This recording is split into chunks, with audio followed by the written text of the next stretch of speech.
गुरुकुल का प्रवेश उत्सव समाप्त हो चुका था। कक्षाएं नियमित रूप से चलने लगी थी।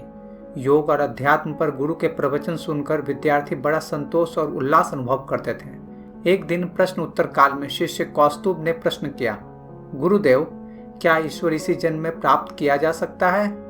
गुरु स्कंददेव एक क्षण चुप रहे, कुछ विचार किया और बोले, इस प्रश्न का उत्तर तुम्हें कल मिलेगा।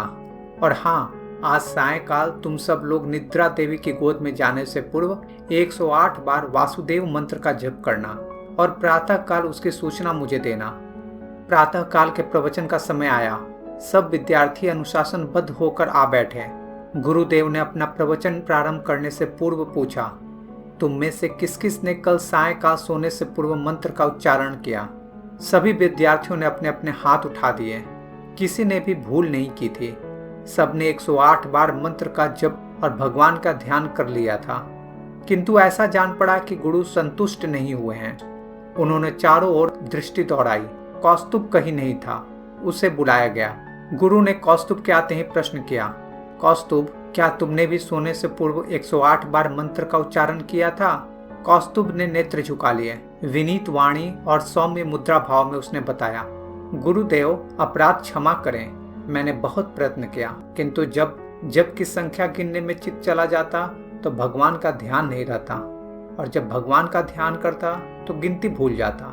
रात ऐसे ही गई और व्रत पूर्ण न कर सका। मुझे क्षमा करें।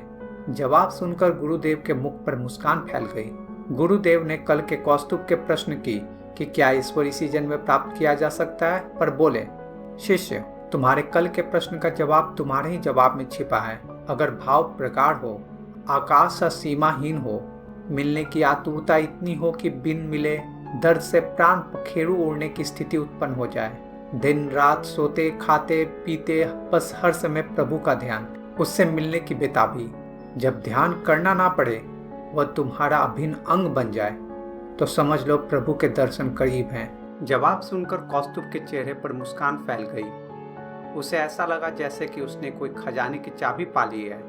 उसने झुककर गुरु से आशीर्वाद लिया और साधना करने चला गया। दोस्तों, आराधना करते समय हमारा सारा ध्यान सिर्फ और सिर्फ प्रभु की ओर ही होना चाहिए, और यह समय जितना लंबा होगा, भक्त को लाभ उतना ही अधिक होगा। पर मन की चंचलता ऐसा होने नहीं देती, और थोड़े समय में ही हमारा ध्यान अनगिनत गलियों में भटकने लगता है। इसलिए हमारी संस्कृति में ध्यान का बड़ा महत्व है।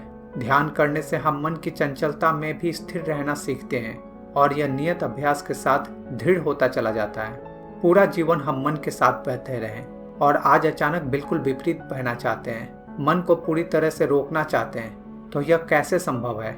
इसके लिए धैर्यपूर्वक लंबा अभ्यास करना पड़ता है।